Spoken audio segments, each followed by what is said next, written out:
So you want to learn a new language with minimal effort, the comfort of your own home, and you want it to be fun? Well, I got just the thing for you. Malhonnête, au premier abord, comme ça, il a l'air assez curieux. Vous avez raison. Il est curieux, hein? J'ai connu une Polonaise. What's up to all my Felicias out there? Hello everyone and welcome to or back to my channel. You are watching the Sydney Mewson Show with your host, Sydney Mewson. Now today's video, I have been doing a lot of reflecting during my quarantine time, and I realized that I've been watching a lot of TV. Anybody else? I know you have. So I decided that I am not just gonna watch TV, I'm going to better myself while watching TV. Hence why today's video is going to be how to learn another language while watching TV. Honestly, watching TV is one of my favorite things to do. It's a hobby, it's a lifestyle. And also, learning languages, it's a hobby and my life. So, I'm gonna put those two together, and so can you guys. The best part about learning a language through TV is that it is secondary. It's like a supplemental kind of learning. So while most of you are like, I don't get that. How can you learn another language by just watching TV? well, let me tell you. Come closer. Closer. I'm gonna tell you right now, okay, so back it up. So here is what you're gonna do. I have a couple steps laid out and it's fairly simple if you follow it and you keep forth with it. Obviously, you're not gonna learn a language overnight. Obviously, you're not even maybe going to learn a language in 3 months.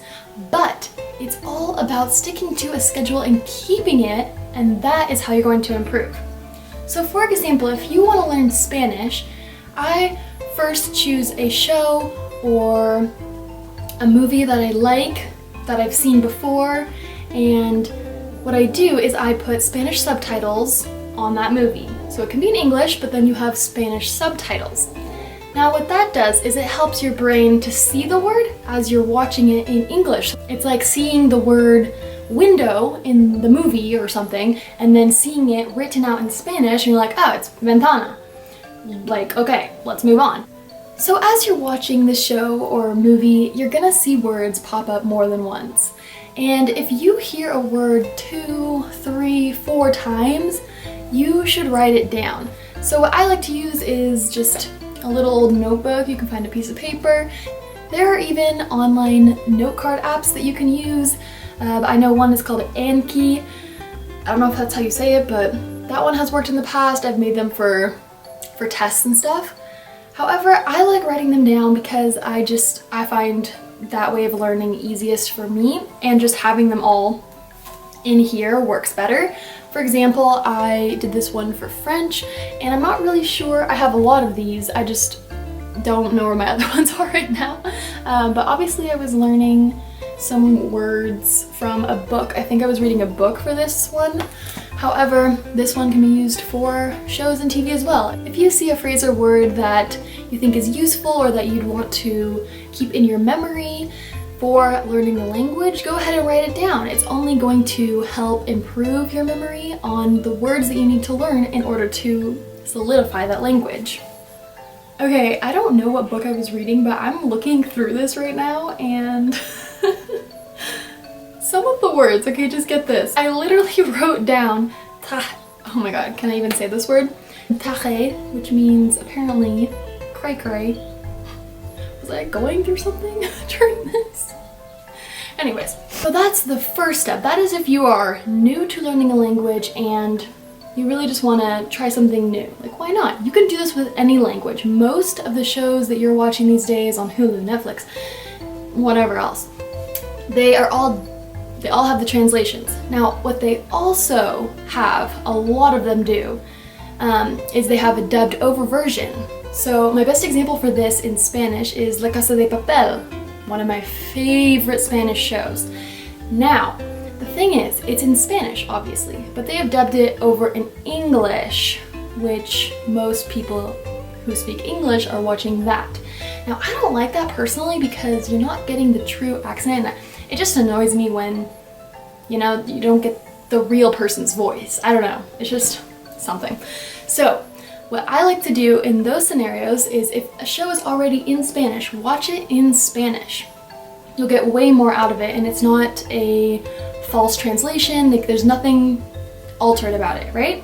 And so then you put the English subtitles on it. So you're watching in Spanish, hearing it in Spanish, and then you're reading it in English. Now, you've probably watched a movie with subtitles. What's it called?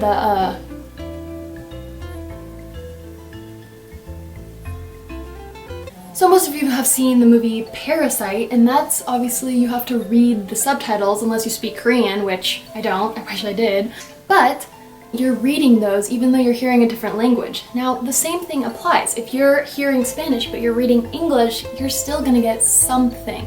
You probably got one word from Parasite, and you'll probably get one word from watching in Spanish, but that's one more word you know, right? Like, it is so cool to me that your brain can put those together and make that connection, right? Like, so cool. So then, okay, this is where I get excited. So you're doing that, you're like watching it, hearing it in Spanish.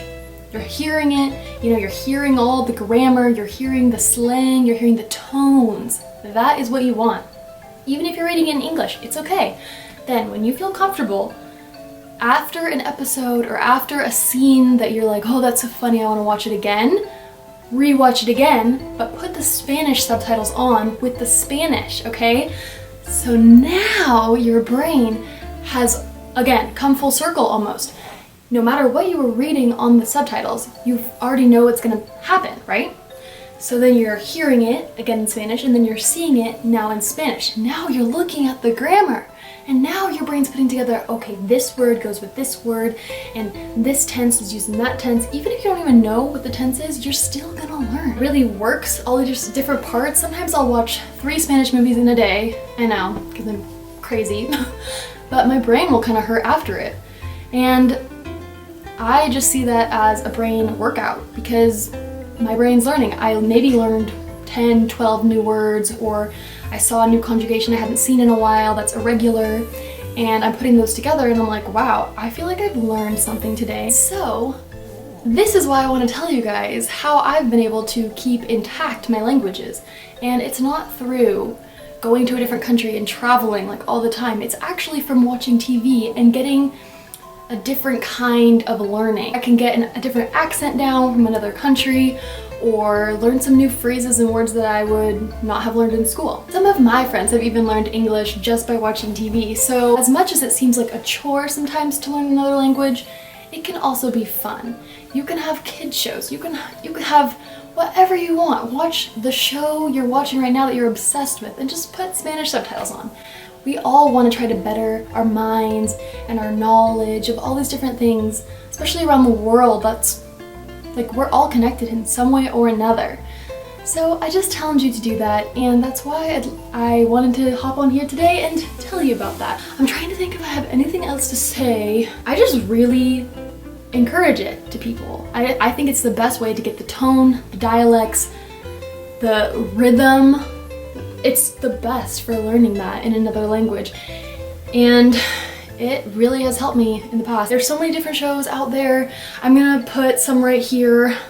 This is my favorite right now. I can't even remember the name. This is also another one of my favorites. For French, these are my favorites. Definitely for French, I'd recommend these because it's really hard to find some in French, I really have to say.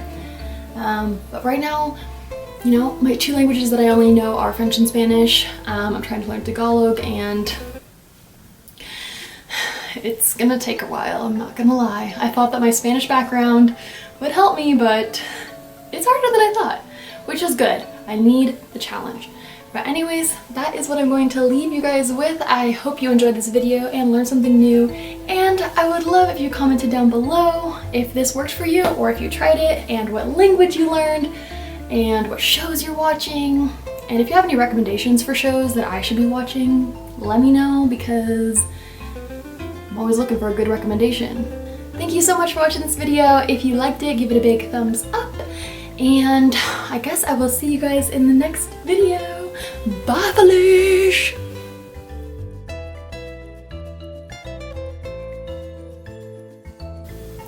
So I just found in this journal that I wrote some Serbian words down, so I thought I'd share them with you.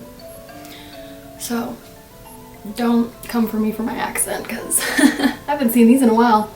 Okay, so we got stravo, viđenja, da, ne, hvala, vaše ime,